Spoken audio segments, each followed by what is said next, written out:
அனைவருக்கும் வணக்கம். இன்றைக்கி வேலைன்னு பார்த்தீங்கன்னா குப்பை ஒழிக்கிற வேலை தான் போயிட்டுருக்குது.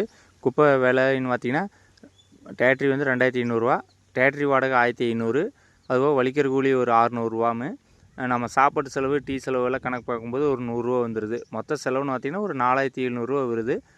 5 ரூபாய்க்கு பேசி கொட்டுறாங்க. ஒரு டேட்ரிக்கு வந்து ஒரு 300 தான் நிற்கி. நமக்கு வந்து இன்றைக்கி வண்டி வாடகைக்கு மட்டும் தான் நம்ம போயிருக்கிறோம். குப்பை பேசுனது வந்து இன்னொருத்தர் பேசி கொட்டுறாங்க. நம்ம வண்டி வாடகை தான் ஓட்டுறோம். நம்ம சுற்று வட்டாரத்தில் ஒரு 10 கிலோமீட்டர் 5 கிலோமீட்டருக்கு வந்து குப்பையே கிடைக்க மாட்டேங்குது. எல்லா பக்கமும் பார்த்திங்கன்னா குப்பை பற்றாக்குறை ஆயிடுது.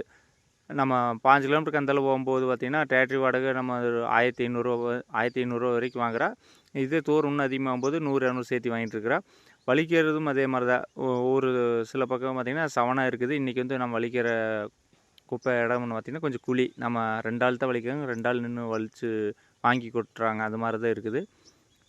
தனியாக கணக்கு பார்க்கும்போது ஒரு நட 5000 ரூபாங்கும்போது அதிகமாக தெரியுது. ஆனால் இன்றைக்கி இருக்கிற சூழ்நிலையில் பார்த்திங்கன்னா குப்பை வந்து போய் தேடி பிடிக்கிறத ரொம்ப சிரமமாக இருக்குது.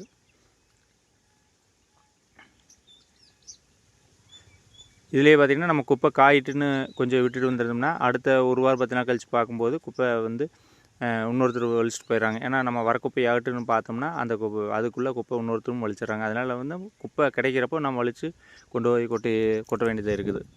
மேலும் இன்னொரு வீடியோவில் சந்திக்கிறேன். நன்றி.